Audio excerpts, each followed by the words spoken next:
आज से ऑलमोस्ट एक महीने पहले डेट इज़ ऑन 28 मई आपका प्रीलिम्स का पेपर हुआ था।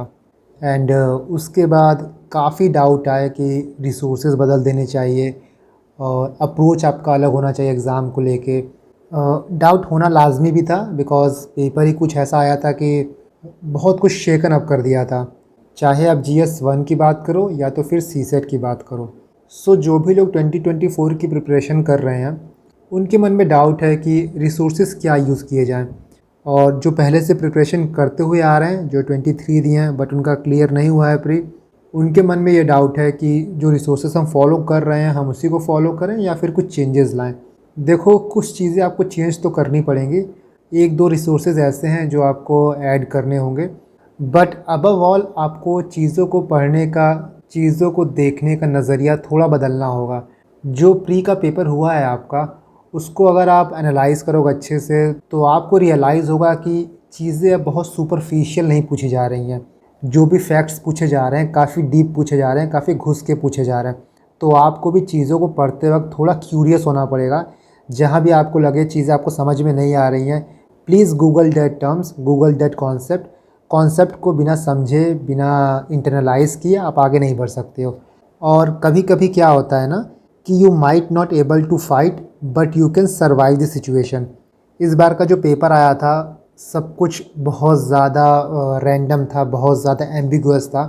बट फिर भी अगर अगले साल भी ऐसा पेपर आता है या फिर इससे टफ़ आता है, आपको सिचुएशन सर्वाइव करना पड़ेगा। सिचुएशन आप कैसे सर्वाइव कर सकते हो? By changing your approach, by changing your strategies. Now pre का पेपर इतना टफ़ आया था तो क्या होगा ना कि काफ़ी लोग सिर्फ प्री की पढ़ाई स्टार्ट कर देंगे। But you should know you have to be mains ready before prelims. जब भी आप मेंस की प्रिपरेशन करते हो तो साइड बाय साइड आपकी प्री की तैयारी भी होती रहती है। खासकर अब ना बाइफर्केशन नहीं रह गया है कि मेंस की तैयारी अलग होगी, प्री की तैयारी अलग होगी। काफ़ी क्वेश्चंस ऐसे हैं जो कि मेंस के क्वेश्चंस हैं, लाइक वो सब्जेक्ट मेंस के हैं। फॉर एग्जांपल पोस्ट इंडिपेंडेंस हो गया, वो मेंस से पूछा जाता है। बट पिछले कुछ सालों में पोस्ट इंडिपेंडेंस से प्रीलिम्स में भी क्वेश्चन आया है। ऑल्सो जब आप मेंस की तैयारी करते हो आप चीज़ों को एनालिटिकल वे में, होलिस्टिक वे में पढ़ते हो और वो नॉलेज आपके प्रीलिम्स के लिए काफ़ी यूज़फुल होता है। फॉर एग्जांपल इस बार एक क्वेश्चन आया था एक्सपोर्ट को लेके, India accounts for 3.2% of global good export. But आप मेंस की पढ़ाई करोगे, आप इकोनॉमिक सर्वे पढ़ोगे तो आपको बहुत जगह देखने को मिलेगा कि ये 3.2 नहीं होता, 1.8% है। सो कुछ ऐसे पॉइंट्स हैं, कुछ ऐसे नॉलेज हैं जो आप तभी नोटिस करोगे जब आप मेंस के लिए प्रिपेयर रहोगे। इवन क्वालिफाई करने के लिए भी आपको मेंस के लिए पहले प्रिपेयर होना पड़ेगा, क्योंकि प्री के बाद आपके पास टाइम नहीं होता कि आप मेंस की तैयारी कर पाओ। नाउ रिसोर्सेज देखने से पहले, टूल किट देखने से पहले कुछ इंपॉर्टेंट पॉइंट्स हैं जो आप ध्यान रखो। सबसे पहले आप UPSC के मेंस का और ऑप्शनल का सिलेबस प्रिंट आउट करके अपने टेबल पर रख लेना और सिलेबस को इंटरनलाइज कर लो। जब तक आपको रटा नहीं रहेगा कि कौन सा टॉपिक सिलेबस के कौन से पार्ट में आता है, आपको हर जगह प्रॉब्लम होगी। जब भी आप न्यूज़पेपर पढ़ते हो, जब भी आप करंट अफेयर पढ़ते हो, तो आपको ये पता होना चाहिए कि ये पर्टिकुलर टॉपिक, ये पर्टिकुलर आर्टिकल मैं किस पेपर में किस टॉपिक के लिए यूज़ करूँगा। सो सिलेबस का प्रिंट आउट निकाल के आप सामने रख लेना। बहुत लोग उसका PDF सेव कर लेते हैं बट ट्रस्ट मी वो कभी खुलता नहीं है। प्रिंट आउट आप ज़रूर से निकाल लेना। प्रीवियस ईयर क्वेश्चन पेपर बहुत इंपॉर्टेंट है, प्री के लिए भी और मेंस के लिए भी। प्री के लिए आप 20-22 ईयर्स का ले सकते हो और मेंस के लिए 10 ईयर्स जो है वो मोर देन सफिशिएंट है। इस बार का भी पेपर आप देखोगे तो ऑप्शंस जो थे वो बहुत ही बेकार तरीके से सेट किए गए थे। बट जो क्वेश्चन था वो थीम वाइज ही आया था। जो थीम इंपॉर्टेंट होता है UPSC के लिए, उन्हीं को रिपीट किया गया था। तो प्री और मेंस के लिए PYQ बहुत इंपॉर्टेंट है। किसी भी सब्जेक्ट को पढ़ने से पहले सबसे पहले आप क्या करोगे कि PYQ देखोगे। प्री का भी PYQ देखोगे और मेंस का भी PYQ देखोगे। उसके बाद ही आपको पता चलेगा कि आपको कितना पढ़ना है, लेंथ एंड ब्रेथ कितना कवर करना है। तो आपकी क्रोनोलॉजी क्या होनी चाहिए? सबसे पहले आप PYQ देखोगे, उसके बाद आप स्टैंडर्ड बुक्स पढ़ोगे, उसके बाद आप PYQ लगाओगे, उसके बाद आप नोट्स बनाओगे। ये आपका सीक्वेंस होना चाहिए एंड इसके बाद आप चीज़ों को रिवाइज़ करोगे। सो इस तरीके से you have to move forward. Now आपको कुछ A4 शीट लेके रखने होंगे, क्योंकि notes making is very crucial, very important part of this exam. अगर आप चीज़ों के नोट्स नहीं प्रिपेयर कर रहे हो तो ट्रस्ट मी उसको पढ़ने से कोई फ़ायदा नहीं है। भले ही आपको टाइम लगे बट नोट्स प्रिपेयर कर लेना। टाइम बचाने के लिए ये नहीं कि बुक के ऊपर ही आप टिक कर लो और इधर उधर से कहीं PDF सेव कर लो, उसका फ़ायदा होता नहीं है कुछ भी। आप नोट्स प्रिपेयर करो, शॉर्ट नोट्स प्रिपेयर कर लो। शॉर्ट नोट्स कैसे प्रिपेयर करने हैं उसका मैं एक सेपरेट वीडियो लाऊंगा, बट इन शॉर्ट आपको जानना है तो आप स्पेक्ट्रम को देखो। स्पेक्ट्रम में पीछे जो समरीज दिए गए हैं ना, उसी तरह आपको शॉर्ट नोट्स प्रिपेयर करने हैं। आपके नोट्स ऐसे प्रिपेयर होने चाहिए कि मेन से पहले आप GS1, GS2, GS3, GS4 चारों चीज़ों को एटलीस्ट 2-3 बार रिवाइज कर लो 10-15 दिन के अंदर। जब भी आप नोट्स बनाओगे तो आप टॉपिक वाइज बनाना। टॉपिक वाइज मतलब subject wise, like polity, economics, geography, social issues. और नोट्स बनाने के लिए आप चाहे एवर नोट या फिर वन नोट का भी यूज़ कर सकते हो, क्योंकि बार बार एडिट करना पड़ता है, कुछ ऐड करना पड़ता है, कुछ सब्ट्रैक्ट करना पड़ता है, तो A4 शीट में काफ़ी प्रॉब्लम हो जाती है। उस केस में आप एवर नोट या फिर वन नोट यूज़ कर सकते हो। But finally choice is yours, जिसमें आप कंफर्टेबल हो, जो भी आपको कन्वीनियंट लगे आप वो चीज़ यूज़ कर सकते हो। Next is current affair. देखो, करंट अफेयर के लिए मैं एक सेपरेट वीडियो लाऊंगा, क्योंकि अब करंट अफेयर एक डिफरेंट अप्रोच मांगता है। खासकर प्री में जो करंट अफेयर पूछा जा रहा है और मेंस में जो क्वेश्चन आते हैं, उसके लिए सिर्फ मैगजीन्स मुझे नहीं लगता सफिशिएंट है। आपको न्यूज़पेपर को भी रीड करना होगा, और न्यूज़पेपर को रीड करके उसके नोट्स बनाने भी इंपॉर्टेंट है, क्योंकि न्यूज़पेपर सिर्फ आप पढ़ लोगे, उसका नोट्स प्रिपेयर नहीं करोगे तो कोई यूटिलिटी नहीं है। स्टार्टिंग में हो सकता है आपको टाइम लगे, बट 1 हफ़्ता, 2 हफ़्ता, इवन 1 महीना करने के बाद आप वेल वर्स्ड हो जाओगे। आपको पता चल जाएगा कि न्यूज़पेपर में मुझे क्या चीज़ें देखनी है। और इसीलिए प्रीवियस ईयर क्वेश्चन सिलेबस बहुत इंपॉर्टेंट है, सो दैट आप न्यूज़पेपर में काफ़ी क्विकली नेविगेट कर पाओ। इस बार पेपर बहुत ही अलग टाइप का आया है, सो उस हिसाब से चीज़ों को हमको प्रिपेयर करना पड़ेगा। एक कोट है ना कि desperate situation need desperate measure, तो कुछ मेजर्स आपको लेने पड़ेंगे, कुछ चेंज्ड अप्रोच आपको अप्लाई करने होंगे। Now coming on to the book list, सबसे पहले हिस्ट्री की बात करते हैं। हिस्ट्री में टोटल 6 पार्ट है। मॉडर्न हिस्ट्री की बात करें तो स्पेक्ट्रम जो है वो मोर देन सफिशिएंट है। मॉडर्न हिस्ट्री में क्वेश्चन बहुत कम आ रहे हैं, बट जो भी क्वेश्चन आ रहे हैं उसके लिए आप स्पेक्ट्रम पढ़ो, कोई और बुक पढ़ने की ज़रूरत नहीं है। प्लस आप एंशिएंट और मिडिवल को अब इग्नोर नहीं कर सकते हो, इससे कॉम्प्रोमाइज़ नहीं कर सकते हो। काफ़ी लोग इसके लिए ओल्ड NCERT पढ़ते हैं, but in my opinion Poonam Dalal Dahiya ma'am की बुक जो है वो काफ़ी ठीक है। अगर आप उससे पढ़ते हो तो आप काफ़ी ईजिली NCERT को स्किप कर सकते हो। आर्ट एंड कल्चर की बात करें तो 11th क्लास की फाइन आर्ट्स काफ़ी अच्छी है, आप इसको पढ़ो। इसके साथ नितिन सिंघानिया की बुक जो है, सिलेक्टेड चैप्टर्स आपको पढ़ने हैं। आप कोशिश करना कि अगर आपको नितिन सिंघानिया की हैंड रिटन नोट्स मिल जाते हैं तब तो वो बेस्ट है, तब आपको बुक पढ़ने की ज़रूरत नहीं है। बट आपको हैंड रिटन नोट्स नहीं मिलते हैं, देन इन डैट केस आप बुक पढ़ना। पोस्ट इंडिपेंडेंस के लिए ABP न्यूज़ में प्रधानमंत्री सीरीज़ आया था, उस सीरीज़ को आप देख लेना।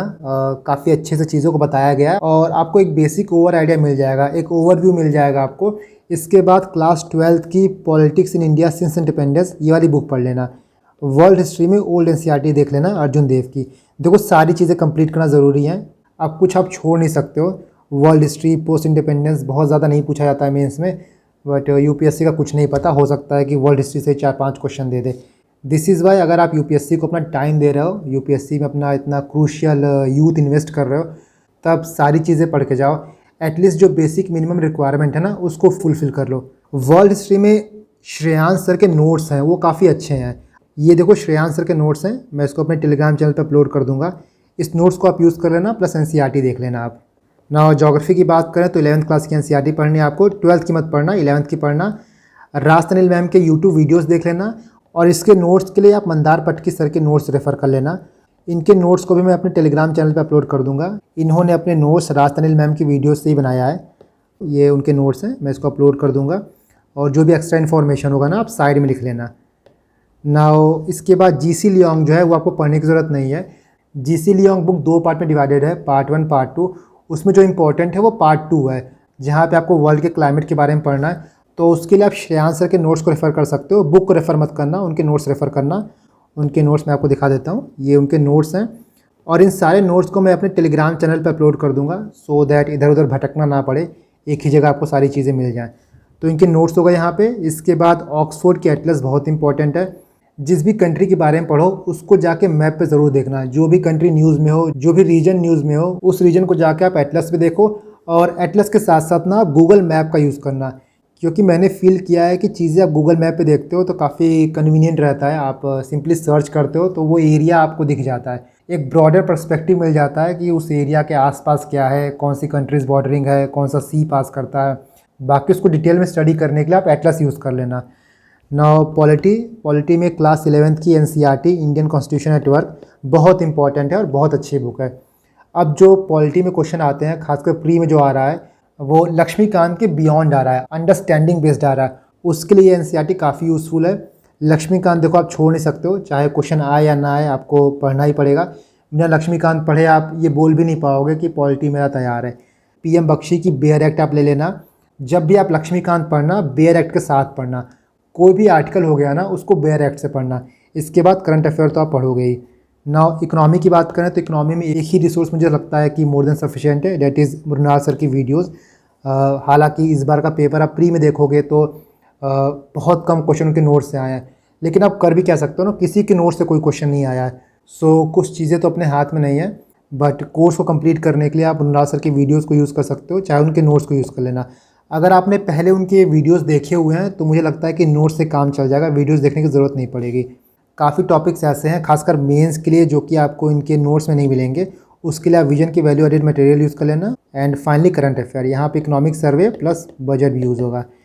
एनवायरनमेंट इकोलॉजी की बात करें तो शंकर मुझे लगता है अब उतना यूज़फुल नहीं रहा, उससे अच्छी मुझे पीएमएफ आईएएस की बुक लगती है, तो आप इसको यूज़ कर सकते हो। इसके साथ 12th की बायो की बुक पढ़ लेना। बहुत लोग बताते हैं सिर्फ यूनिट 10 पढ़ना है, यूनिट 10 में 4 चैप्टर्स हैं, बट आई वुड सजेस्ट कि आप पूरी बुक को एक बार देख लेना, क्योंकि कुछ चैप्टर्स ऐसे हैं जहाँ से क्वेश्चन पूछा गया है। फॉर एग्जांपल इस बार मार्सुपियल का क्वेश्चन देखोगे ना तो वो चैप्टर 8 या 7 से पूछा गया था, तो ऐसे आपको कुछ कुछ क्वेश्चन बाकी चैप्टर से भी मिल जाएंगे। मैंने क्लास 12th के बायो के नोट्स प्रिपेयर किए थे, आप यहाँ देख सकते हो, और काफ़ी होलिस्टिक नोट है। एक दो चैप्टर मैंने इसमें अपडेट नहीं किया है तो उसको आप अपडेट कर लेना, नहीं तो ये नोट्स मोर देन सफिशिएंट है। आप इस नोट्स को पढ़ लोगे तो आपको बुक पढ़ने की ज़रूरत नहीं होगी। इंटरनल सिक्योरिटी और डिज़ास्टर मैनेजमेंट के लिए विजन की मेंस 365 जो है वो काफ़ी अच्छी लिखी गई है और सफिशिएंट है। सोसाइटी एंड सोशल जस्टिस की बात करें तो 12th क्लास की एनसीईआरटी पढ़ लेना, सोशलॉजी वाली।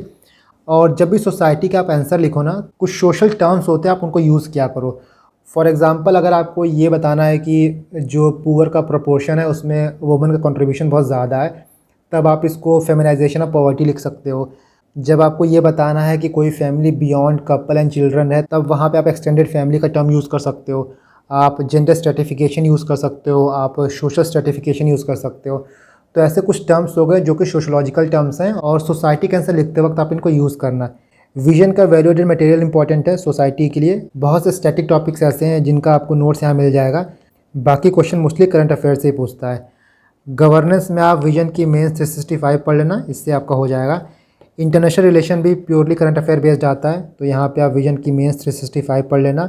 ये मेंस के लिए है, और प्री के लिए मैं आपको बताऊंगा जब करंट अफेयर डिस्कस करूंगा मैं कि करंट अफेयर आपको कहाँ से पढ़ना है, कैसे पढ़ना है। उस वक्त आई डिस्कस कि करंट अफेयर के लिए आपको कौन सा रिसोर्स यूज़ करना है, और मोर इम्पॉर्टेंटली कि किस तरह यूज़ करना है। Science and take current affair based होता है। साइंस एंड टेक में आप प्री की बात करो तो जो प्री में क्वेश्चन आते हैं वो थोड़े अलग होते हैं एज़ कम्पेयर टू जो मेन से पूछा जाता है। मेन से बहुत जनरल चीज़, बहुत होलिस्टिक पूछा जाता है, या फिर बहुत ही स्पेसिफिक पूछा जाता है। फॉर एग्जांपल 2022 में सेलुलोज वाला जो क्वेश्चन आ गया था। सो साइंस एंड टेक का करंट अफेयर पढ़ने से पहले आप इसका बेसिक पढ़ लेना। बेसिक में बायोटेक जो है वो सबसे इम्पॉर्टेंट है। बायोटेक में जैसे डीएनए हो गया, आरएनए हो गया, जेनेटिक्स हो गया, क्लोनिंग हो गया, 3 पेरेंट बेबी हो गया, इनको आपको पढ़ना पड़ेगा, इनको समझना पड़ेगा। एथिक्स में आई वोंट सजेस्ट कि आप कोई बुक यूज़ करो। एथिक्स में सबसे इंपॉर्टेंट ये होता है कि आप अपने आंसर्स को कैसे आर्टिकुलेट करते हो। एथिक्स का सिलेबस बहुत बड़ा नहीं है, बट बहुत स्कोरिंग है। आप एथिक्स को अगर अच्छे से प्रिपेयर कर लेते हो ना तो काफ़ी अच्छा आपको एज मिल जाता है। इसमें विजन से कुछ टॉपर्स कॉपी को डाउनलोड करके देख सकते हो कि आंसर्स कैसे लिखा जाता है, क्या फ़्लो होना चाहिए। जो भी एथिक्स के सिलेबस में टर्म्स दिए गए हैं उनको आप गूगल करो, उनके डेफिनेशन लिखो प्लस एग्जाम्पल लिखना। और अगर आपको कोई बुक चाहिए भी तो आप डीके बालाजी की बुक यूज़ कर सकते हो। लेक्सिकन मुझे उतनी अच्छी बुक नहीं लगती है, जो लैंग्वेज यूज़ किया गया है बड़ा कॉम्प्लेक्स और टफ लगता है, उससे अच्छा आप डीके बालाजी की बुक यूज़ कर सकते हो। सीसेट देखो बहुत इंपॉर्टेंट है, और सीसेट आपको हर दिन पढ़ना है। इस बार जैसा पेपर आया था उससे श्योर शॉट है कि सीसेट आगे आने वाले टाइम में भी ईजी नहीं होने वाला है, और सीसेट को आपको एज अ सेपरेट पेपर ही देखना पड़ेगा। अब सिर्फ आप ऐसे नहीं देख सकते हो कि सीसेट का एक क्वालिफाइंग पेपर है। सीसेट के पेपर को निकालने के लिए आपको मेहनत करनी होगी, उसके लिए आप अरुण शर्मा की बुक यूज़ करो। और देखो सीसेट में अगर आप अच्छा प्रिपेयर कर लेते हो ना, तो जो और भी एग्ज़ाम है, चाहे सीजीएल हो गया या फिर आरबीआई हो गया, नाबार्ड हो गया, XYZ जो भी आप प्लान बी की तैयारी कर रहे हो उसमें बहुत ही यूज़फुल रहेगा, बहुत ही हेल्पफुल रहेगा। सो सीसेट को आपको लास्ट के लिए नहीं छोड़ना है, सीसेट को आपको डे 1 से पढ़ना है। Now this is all your standard book list. कुछ और रिसोर्सेज है जो बहुत इंपॉर्टेंट है for your prelims and to add value to your mains answer. The first is second ARC के रिकमेंडेशंस। पूरी की पूरी बुकलेट आपको नहीं पढ़नी है, रिकमेंडेशंस की समरी पढ़नी है। यहाँ पे जो सबसे इंपॉर्टेंट रिपोर्ट लगता है वो मुझे 4th वन लगता है। ये आपका एथिक्स पे बेस्ड है। बाकी रिपोर्ट 1, 9, 10, 11, 12 ये 5 रिपोर्ट इंपॉर्टेंट है, बट आप उनको नहीं पढ़ पा रहे हो तो उनको छोड़ दो, क्योंकि इतनी इन्फॉर्मेशन, इतना कंटेंट आप एब्जॉर्ब नहीं कर पाओगे। सो आपके पास टाइम होगा, आपको शॉर्ट समरी मिलेगा तो आप पढ़ लेना। कौन कौन से रिपोर्ट? 1, 4 हो गया, 6, 9, 10, 11, 12।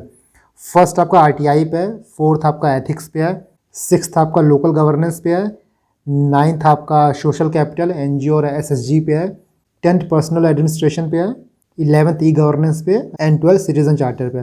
सो ये आपकी इंपॉर्टेंट रिपोर्ट्स हैं। इसमें जो सबसे इंपॉर्टेंट है वो है 4th वन। इसके बाद योजना मैगजीन का आपको एडिटर डेस्क पढ़ना है। जब आप योजना मैगजीन देखोगे, जो पहला पेज आता है उसको काफ़ी अच्छे से लिखा गया है। बेसिकली उस पेज में ना पूरे योजना मैगजीन में क्या लिखा गया है उसका क्रक्स होता है। उसको आप पढ़ोगे तो आपको आइडिया होगा कि ऐसे कैसे लिखा जाता है, कम वर्ड्स में ज़्यादा से ज़्यादा कैसे बातें की जाती हैं। Let me show you. ये आप देखो एडिटर पेज है, ये जो है ना बहुत इंपॉर्टेंट है।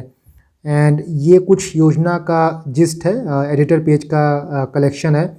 इसको मैं अपने टेलीग्राम पे डाल दूंगा, आप इसको देख लेना और जो भी आपको सिलेबस से रिलेटेड टॉपिक्स मिलेंगे उनके नोट्स प्रिपेयर करते जाना। Third one is India yearbook. इसको आपको अभी नहीं पढ़ना है, ये सिर्फ प्री में काम देगा एंड मैं इसकी कंपाइलेशन आपको प्रोवाइड कर दूंगा। 1000-2000 पेज की बुक है, अभी आपको ना पढ़ना है ना ख़रीदना है।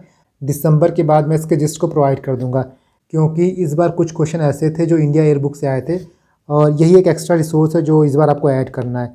PYQ की बात मैंने कर ही ली है। प्रीलिम्स के लिए 20 साल का और मेंस के लिए 10 साल का आपको PYQ लेना है। And the last one is Hindu newspaper. Hindu में और इंडियन एक्सप्रेस में डिबेट होता रहता है, आप दोनों में से कोई भी यूज़ कर सकते हो। So this is all. आपको यही रिसोर्स यूज़ करना है, प्री के लिए भी मेंस के लिए भी। इससे बिल्कुल डेविएट मत होना।